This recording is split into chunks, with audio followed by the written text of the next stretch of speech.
एखादी व्यक्ती मरण पावली तर त्याचा वारस कोण हे ठरवण्यासाठी हेरशिप सर्टिफिकेट किंवा सक्सेशन सर्टिफिकेट याचा उपयोग होतो. परंतु ही प्रमाणपत्रे यासाठीच नाही तर त्याची गरज ही विविध ठिकाणी लागत असते.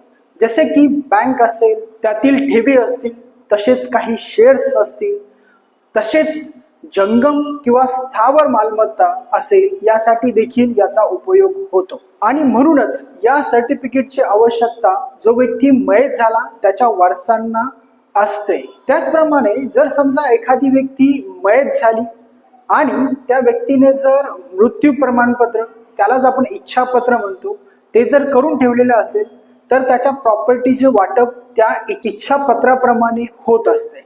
आणि जर समजा जो व्यक्ती मयत झाला त्याने मृत्यूपत्र करून ठेवलेले नसेल तर मात्र येथे त्याच्या प्रॉपर्टीची जे विभाजन आहे ते वारसा हक्काप्रमाणे होत असतं.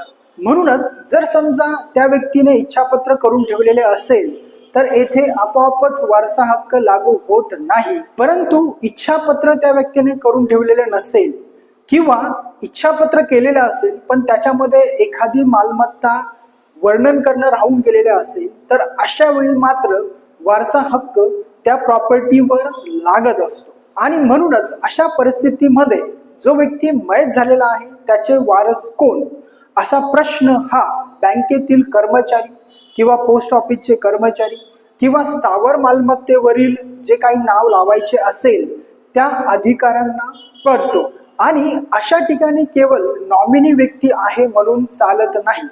त्यासाठी सक्षम न्यायालयामधून हा सर्टिफिकेट घेणं गरजेचं असतं.